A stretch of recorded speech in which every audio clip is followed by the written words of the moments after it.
Saio hau Nafarroako gobernuak diruz lagundu du.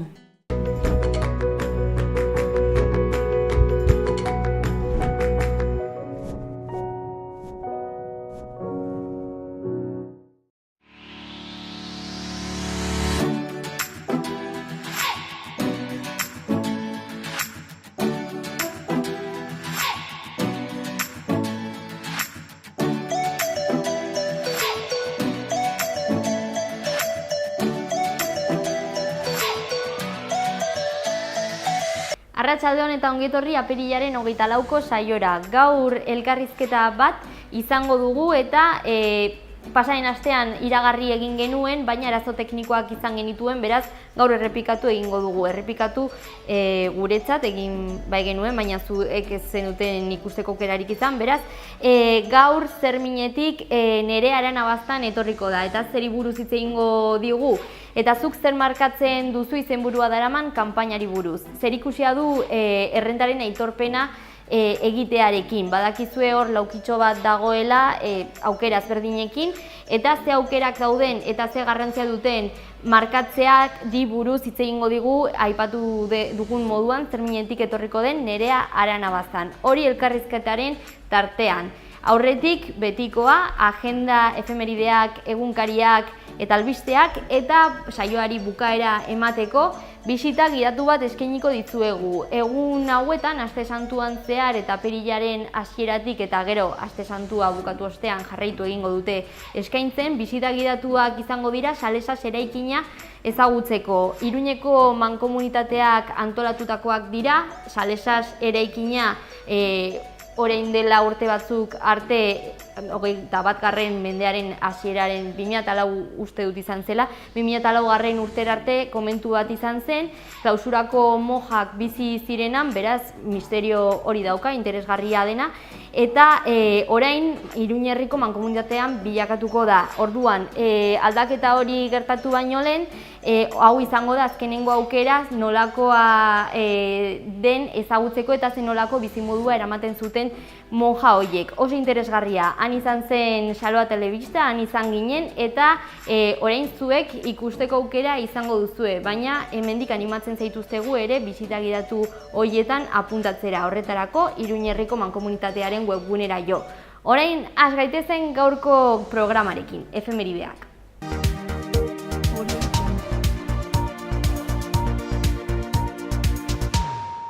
Guazen gaurko efemerideekin. 1916an Pazko matxidenada eman zen Irlandako independentziaren alde Erresuma Batutik askatzeko. Porrot militarra izan zen, baina garaipen morala, irlandarren gehiengoak babestu baitzuen. 2006an bestalde, hainbat mende geroago, Euskal Autonomia Erkidegoak eta Espainiako administrazioak Euskal IA eraikitzeko akordioa sinatu egin zuten.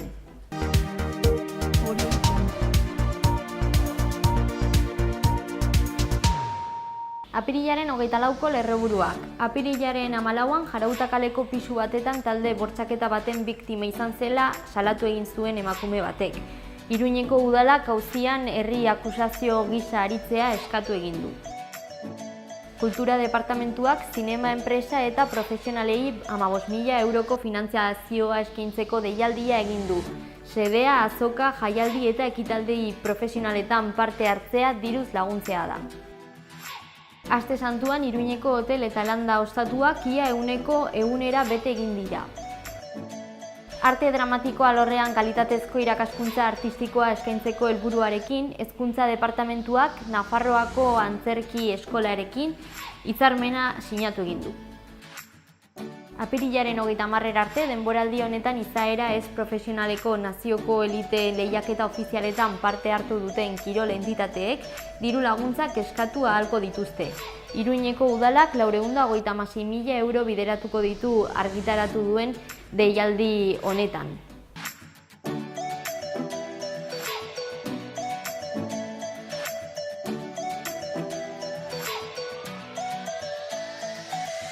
Egunkarietako azalak, lehendabizi beti bezala Diario de Navarra.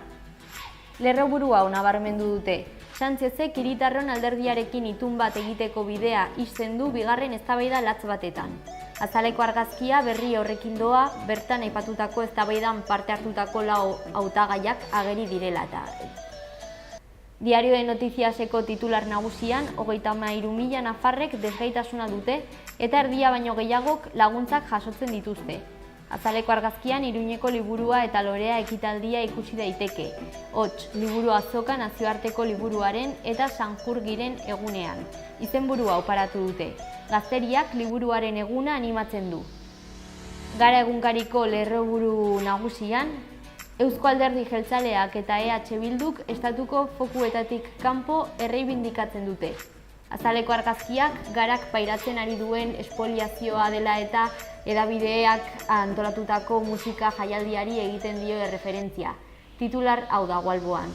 Gararen espoliazioaren aurrean babesa, 2 puntu. Sarrerak 20 minututan agortzen dira eta belodromoa txikia dirudi. Hedabide euskaldunak lehendabizi berria egunkaria. Goian iskin batean eta bizigiro atalaren barne, Charles Chaplinen euskal memoriak deritzon edukia. Gutxienez, 3 alditan izan zen Charles Chaplin baigorrin, esaten du azpitituluak. Horren azpian, aste honetan hasiko da Zubietako TMB planta lanean adostu baino lehenago. Azaleko argazkian, pasaden astean, Belfasten gertatutako istiluen barne, gertatu egin zen ere, hileta edo erelketa zela dela eta hori erakusten duen argazkia edo horri erreferentzia egiten dion argazkia ageri da. Ondoan hau irakurri daiteke. Ira berriak aitortu du Makiren hilketa tragikoa. Makik kazetaria zendu baitzen aipatutako istilu hoietan. Bekaldean, eduki gehiago ekonomia arloari dagokionez, elak laneko ikuskari eskasiari egotzi dio lan istripuen ugaritzea. Ondoan, Unidas Podemoseko hautagaia den Guillen Carrozaren hitzak, Ciudadanos jaioa da gezurretan, kezkatuta gaude Nafarroako autogobernuarekin. Ondoan, Estatu Islamikoak bere gain hartu ditu Sri Lankako atentatuak. Eta amaitzeko kulturari dagokionez, kritika feminista kultur sorkuntzaren guinera ekarriz. Amaitzeko Euskal Herria Irratiko webgunea. Lan istripuen joera azken 6 urteotan goranzkoa dela ohartarazi du ELA sindikatuak. Ondoan beste 2 berri. Herri akusazio gisa aritzea eskatu du Iruñeko udalak taldeko bortxaketa baten auzian. Eta azpian Nafarroako kutxaren auzia behin betiko artxibatu du Auzitegi Nazionalak.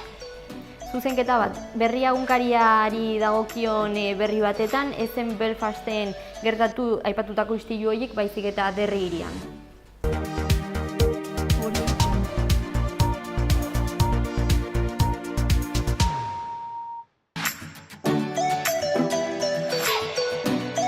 Jarraitu ezagun Iruñ herriko agendarekin. Maiatzaren 2 arte, Iruñeko kondestable jauregiak Sanferminak iragartzeko 8 kartel finalistak hartuko ditu. Sarrera libre. Gaur arratsaldeko 8:30 herriko tabernan kontzertua Iñaki Larraioz musikariaren eskutik. Bere azkenengo lana eskainiko du Larrabideak izenburua daramana eta sarrera librea izango da. Bihar arratsaldeko 6etan Atarrabiako kulturetxean ipuin kontalaria euskaraz. Lurusa Abiagak Zorion Festa izenburua daraman ipuinak edo ipuin bilduma hobe esanda eskainiko du eta sarrera kasu honetan ere libre. Bihar ere arratsaldeko 6etan eta baita Atarrabiako kulturetxean ere, baina kasu honetan antzokian, familiarentzako musika ikuskizuna Demode kuarteten eskutik. Epa txiki emanaldia eskainiko dute eta sarrerak 3 euro balio du orain interneten, lehiatilan 4 euro.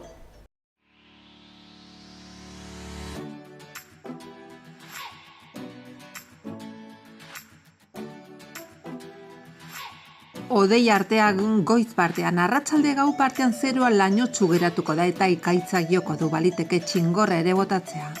Hego-mendebaldeko haizea ibiliko da bolada gogorrekin arratsaldean. Temperatura maksimoetan aldaketarik ez edo gutxi jaitsiko dira. Ostegunean zerua lainotsu egongo da, goizean ostarteak, goizaldean zaparrada txikia botako ditu, arratsaldean ekaitza joko du. Hego-mendebaldeko haize bizia ibiliko da, arratsaldean tarteka mendebaldetik joko du. Temperatura minima gutxi igoko dira, maksimoetan aldaketarik ez.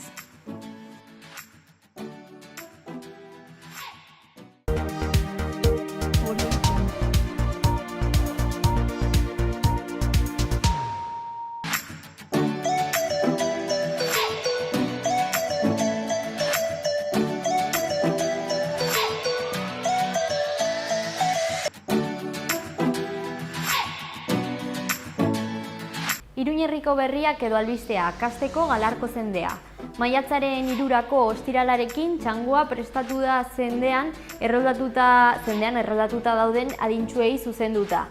Gidari batek lagunduko du irtenaldia eta behar izanez gero senideren bat eraman dezakete partaideek.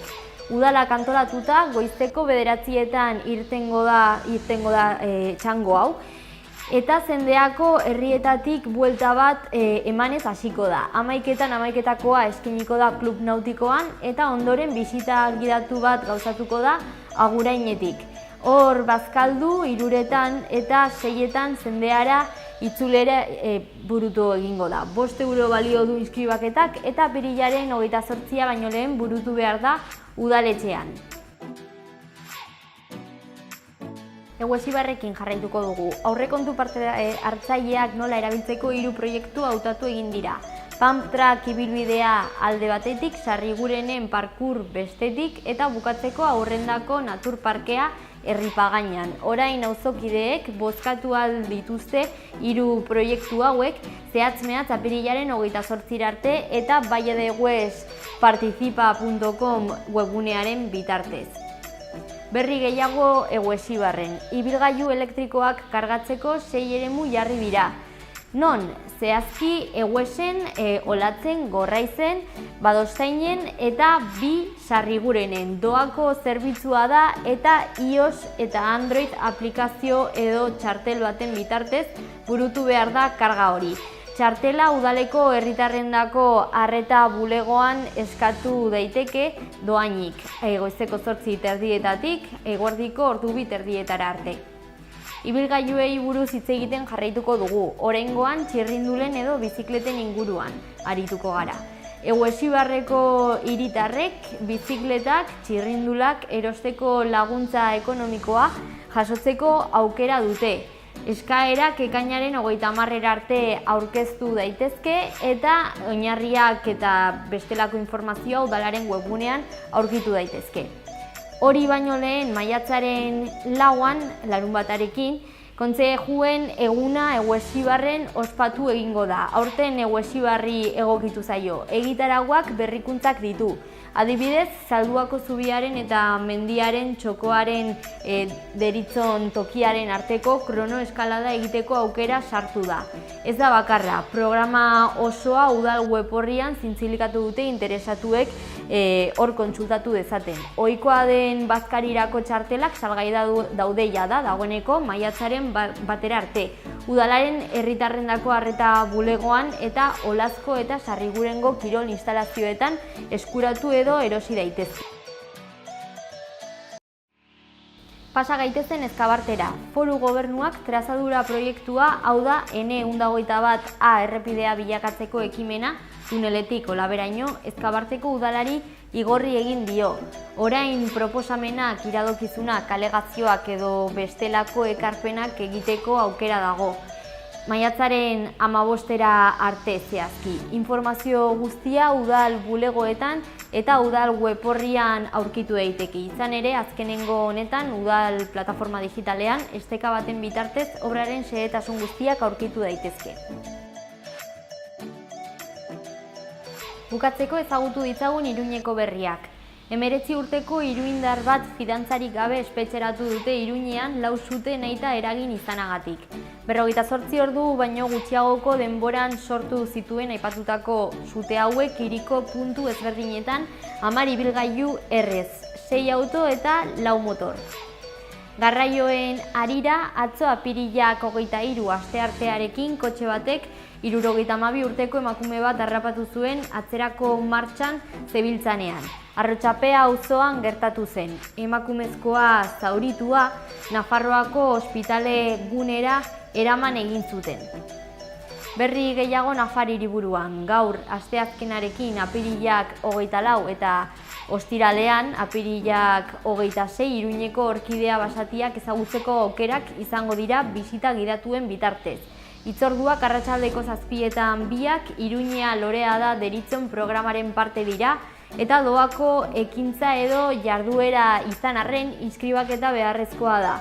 turismo bulegoaren bidez, edo 948-420-700 telefono zenbakira deituz gauzatu daitekena. Iruñeko udalak eta zeinek, bestalde, hiriko merkataritza berriztatzeko doako programa bat jarri dute abian. Digitalizazioa sustatzeko eta bezeroen arreta hobetzeko erremintak edo baliabideak jarriko dizkie eskura. Maiatza eta azaroa bitarte burutuko da programa hau 11 saioekin. Apuntatzeko epea zabalik da apirilaren 30 arte eta pamplona.es edo zein.es webguneetan egin daiteke izen emate hori.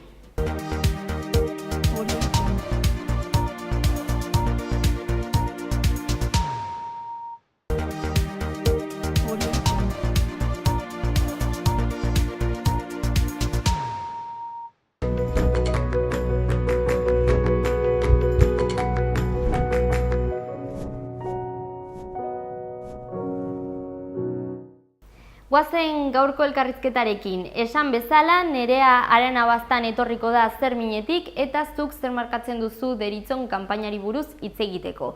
Eta gero, gurekin gelditu ez delako horrekin ez dugu bukatuko, gero bisita gidatu bat eskainiko dizuegu. Zein, gero ikusiko duzue.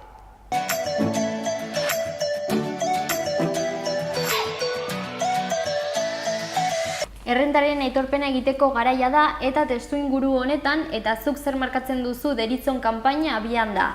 Gaur ura ezagutuko dugu Zerbinetik datorren Nerea Arana Baztanen eskutik. Arratsaldeon eta ongi etorri. Arratsaldeon, eskerrik asko gonbidapenagatik. Eskerrik asko etorri izanagatik.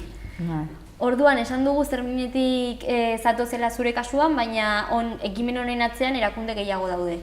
Hori da, bai, kanpaina honen atzean osotara 5 erakunde handi gaude, handi diot gauderako 4 sare handi eta horrez gain ere bai Gurutze Gorria. Orduan, kanpainaren barne Gurutze Gorria, Fermin bera, ni neu teknikaria naizen erakundea, eta gero beste bi gehiago, Reas Nafarroa, ekonomia solidarioaren inguruan lan egiten duen sarea, eta azkenik bazterkeria eta pobreziaren aurkako sarea, bai.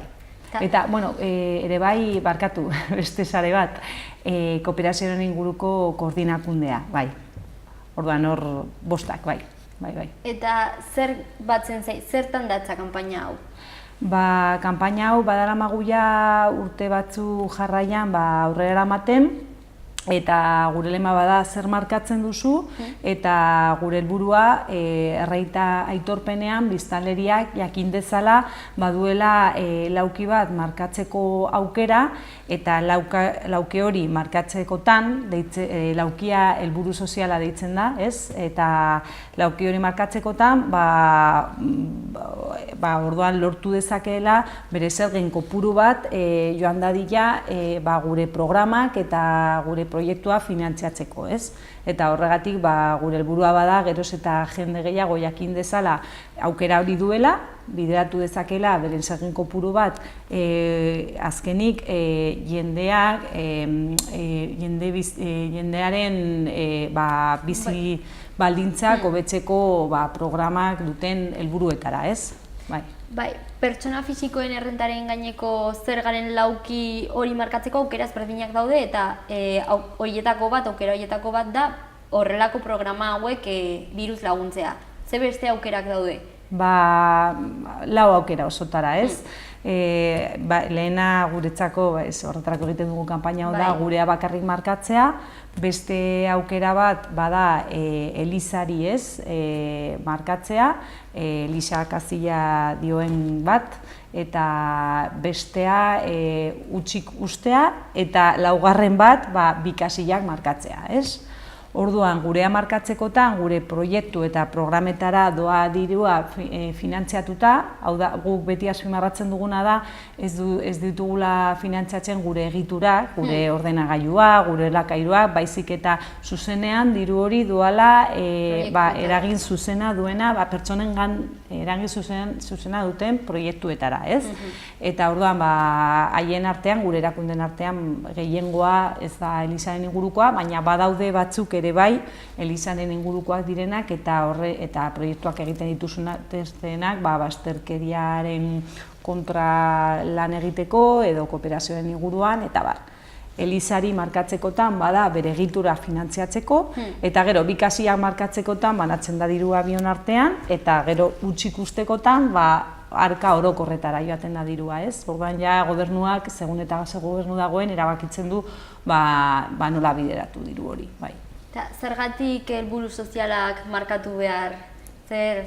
Bueno, beti ikustarazi nahi ditugu gure proiektuek duten helburuak badirela, adibidez, desgaitasuna duten pertsonen bizi baldintzak hobetzeko, edo autonomia sustatzeko proiektuak, edo jende adinduen inguruko proiektuak, edo eta kooperazioa, edo bazterkeria eta pobreziaren kontra lan egiteko proiektuak, enplegua sustatzeko anitzak, eta denek helburua dutela pertsonen bizi baldintzak hobetzea. Pertsona erdigunean duten proiektu eta programak dira, eta guretzako kasia honek markatzen asuntoa badu ere bai erlazioa burujabetzarekin, ez? Hau da, biztanleriak duen posibilitate horrekin erabakitzeko beren zergen kopuru bat nora bideratu, ez? Eta horregatik hori batez ere informazio hori ematen dugu, ikustarazi dezaten, jakin dezaten, eta gero ja erabakia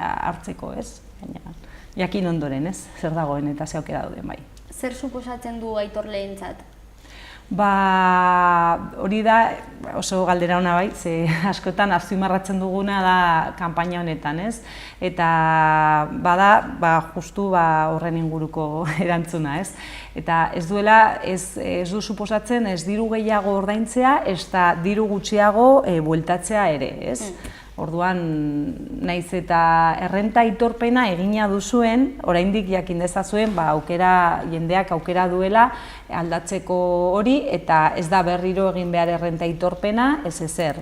Eta gainera ez du ezer suposatzen, ez gehiago bueltatzea, ez gehiago ordaintzea, ez? Orduan, ez du eragin zuzenik, ateratzen zaizun kopuruarekin, bai. Gainera aipatu duzu, ahalduntze hori edo norbanakoaren botere hori erabakitzeko nora bideratu bere dirua. Bai, hori da batez ere, ikustarazi nahi duguna kanpainan, eta hori erabakitzeko eskubide hori, eta zer eragin dezaken kasia bat markatzea, ez markatzea, biak markatzea, edo hori gutxik ustea, ez. Aurreko kanpainari esker, zenbat proiektu edo zer proiektu mota finan diruz lagundu ziren? Kalkulatu dugu izan zirela 280 bat, inguru. Eta horri eskere 8 milioi eta 700.000 euro gutxi gora bera jaso ziren. Eta hori ez dugu zuzenean jasotzen gure erakundeek, baizik eta diru laguntzen bitartez, hau da, konbokatoria publikoen bitartez, eta transparenteen bitartez gobernuak ateratzen ditu hor diru laguntzak, eta hor bai dugu aukera erakundea garen enean gure proiektuak aurkeztu, eta posibilitate izateko finantziatuak izan daitezen diru laguntza horien bitartez. Baina hau da, ez da zuzenean datorkigun diru bat, edo kanpaina hau bultzatzen dugun sarek bakarrik hartu aldugun dirua. Baizik eta edo zein erakundek, ekologiaren ingurukoek ere bai, edo beste gu bezalako helburua duten erakundeek ere badute aukera jotzeko diru laguntze horietara, ez? Eta, hori da dena transparentea, publikoa, eta bai. Zein da laukitxoa markatzen dutenen kopurua? Gutxi gora bera, 150, ez da heltzen, 158 bat, izan ziren joan den urtean. Laukitxoa orokorrean edo zuena? Gurea barkatu. Edo biak nahi baldin moduzu, bai. Bai, gurea, gurea beti buruan, eta horregatik gurea markatzen dutenak, gutxi gora bera 150. Eta joera izan da, irurtetik ona nahiko mantendu da, gutxi gora bera. Eliza markatzen dutenak 125, zertxo bait jeitzi da azken urtean, baina ere bai gutxi gora bera mantendu da. Gero, biak markatzen dutena, ustut zirela 8,11, bai. Eta azkenik, aukerarik markatzen ez dutenak, badira iaia 20, Hau da, joan den urtean, 10.000 zergadun gutxi gora bera, ez? Orduan, ez ustut zertxo bat gehiago, ez? Ez naiz horitzen, hemen daukat apuntatuta, 90.000, baino gehiago ez dutela ezer markatu, ez? Eta guk batez ere zuzendu nahi dugu kanpaina ez biztanleri honi, ez? Zergatik, askok ez dakitelako aukera hau dutela, eta hauetako askori heltzen zaie errenta aitorpena egina, ez? Bada haien lehenengo edo bigarren aldia, jende gehiena gaztea da, eta ez dakite aukera hau dutenik, eta horregatik kanpaina hau bereziki haiei zuzenduta dago, ez? Eta zuen ustez, ze arrazoi daude atzean huts ikusteko? Lehena, hori, ez jakintasuna, ez? Eta beste ere bai, hori, Nafarroako gobernuak automatikoki egiten dituenean, automatikoki huts ikusten dituela. Orduan, hori ere bai, bada, ez beste arrazoi bat. Guri gustatuko litzaiguke errenta aitorpena egiteko orduan abisu bat eman dezaietela, ez? Ez egotea, ez izatea inerrez huts ikustea. Hori da informatika gauza bat, baina ziur gaude hori lortzekotan jendeak behintzat bere buruari galdetuko liokela, ez? Nahi du markatu, ez du nahi markatu, baina batzutan ez dagoen ez derrigortasunik hori markatu edo huts ikusteko, hurrengo atalera pasa eta hor errenta aitorpena jarraitzen dute egiten, ez? Eta ze joerak daude, ze nolako bilakaera izan du, gero eta jende gehiago, bai? Gure kasilla, gure laukia gutxi gora bera mantendu da 150, Elisakoa ere bai 125, baina azken urtean jaitsi da, eta bai igo dela zertzo bait bi laukia markatzen duten jendea, joan den aitorpenean izan zen 8,11, baina batez ere joera handirantz jo du, joera gora joan da huts ikusten duten biztanlearen kasilla, ez? Eta horregatik batez ere haiei zuzenduta dago kanpaina, bai. Zerk suposatzen du huts ikusteak? Guretzako, azkenean, dirua erabakitzen du, segun eta ze gobernu dagoen, erabakitzen du nora bideratu. Askotan errepideak egiteko erabili daiteke, edo ez dakit, edo pardina. Bai, sede orokorretara doa, orduan, segun eta ze gobernu dagoen erabakiko du nora doan, ez? Eta bi aukerak markatzen baldin baditugu? Bi aukerak markatzekotan dirua zatitzen da, ez? Eta hau da, guk ere bai aspalditik aldarrikatu dugun gauza bat gobernaren aurrean, eta estatu mailarekin konparatzen bagara, haiek bi kasilla markatzekotan, bi aukerak markatzen badituzte, dirua ez da zatitzen, ez? Hau da, jaten da 0,7 eta 0,7, ez? 0,7 helburu sozialetara eta 0,7 Elizara. Baina Nafarroaren kasuan, legedia dagoen moduan, azkenean diru hori banatzen da Eliza eta helburu sozialen artean, ez? Eta hori da gure aldarrikapen bat, ez? Diskriminazio hori edo ez egotea, ez? Desberdintasun hori estatu eta Nafarroaren artean, ez? Eta bestea, badugu ere bai beste aldarrikapen bat, eta bada estatu mailarekin ere konparatuta, estatu mailan orain dela urte bat edo bi ustut joan den urtean jarri zen zerga bat impuesto de sociedades delakoa, ez, deitzen dena. Hau da, enpresek ere bai badute erabakitzeko aukera zerga sozietatearen inguruko zerga badute erabakitzeko haien zergen kopuru bat gure helburu sozialetara joateko, ez? Eta hori estatu mailan badago lege bat eta hola, ez, funtzionatzen dute, baina oraindik Nafarroa mailan ez dugu lortu, ez, berdintasun hori, eta hori ere bai bada gure bigarren aldarrikapen handi bat, ez? Nola markatu dezakegu laukia eta kontutan izan da agian lehendabiziko aldia dela edo aldatu nahi baldin badugu ere? Bai, horretarako hiru modu daude, guk egin dugu infografia bat, erakutsiko diot kamarari, eta, naiz eta renta aitorpena egina duen jendeak, oraindik ere aldatzeko aukera dauka, ez? Eta, bueno, ekain arte egiteko aukera dago, ez, errenta aitorpena, eta 3 modu izango lirateke, ez, aldatzeko, edo lehen aldiz egiteko orduan, ere bai, ez, bueno, lehena izango litzateke telefonoz deituz, eta esan, bueno, nire errenta aitorpena egina badaukat, mesedez aldatu diezadazu hau, gero ogasun bulegotan ordua hartuz, eta 3.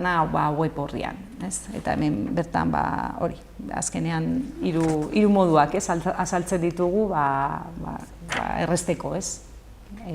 Bai, eta pixka bat laburbilduz, zer da kanpaina honen bidez eskatzen duzuena? Orduan. Batez ere, informazioa eman, zenola aukera hau dagola, ez?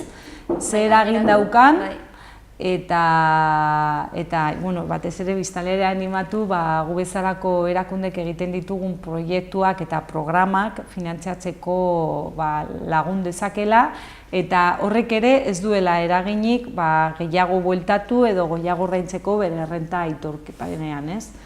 Erabili azkenean badute aukera erabakitzeko nola bideratu beren zerga kopuru bat, eta gainera horrek ez duela inolako eraginik bere zerga aitorpenan berean, ez? Eta aspalditik datorren beste eskaera batzuk ere hor daude tartean, ez? Gobernuarekin zerikusia dutenak. Bai, paturiko bi horiek, ez? Estatu mailan dauden bi aukera horiek, ez? 0,7 ez zatitzea bi laukiak banatzekotan, hau da, helburu sozialak eta eliza markatzekotan, eta bigarrena ere enpresek erabakitzeko eskubidea izan desaten bere zerga sozietatearen inguruko zerga hau, ez? Erabakitzeko, izan dezaten aukera erabakitzeko beren zergen kopuru bat joatea gu bezalako proiektuetara, ez? Kontsultaren bat baldin badugu nora jo dezakegu?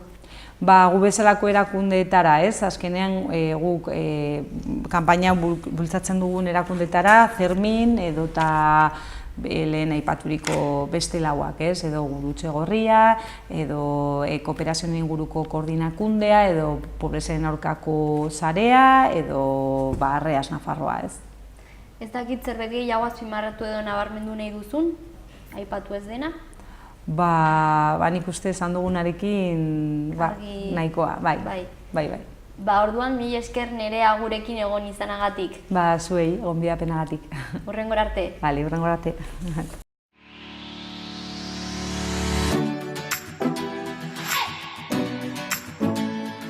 Ezagutu ezagun Salesas eraikina eskainiko dizuegun bisita gidatuarekin. Han izan ginen, oraindik aukera dago bisita gidatu hauetan parte hartzeko, elebidunak dira, gazteleraz eta euskeraz eskaintzen dira, eta Iruñerriko mankomunitateak antolatzen ditu. Beraz, hor, haien webgunean, xehetasun guztiak aurkitu ditzazkezue eta bertan apuntatu. Horrekin bukatuko dugu gaurko magazina, eskerrik asko Saloa Telebista aukeratu izanagatik, eta bihar arte.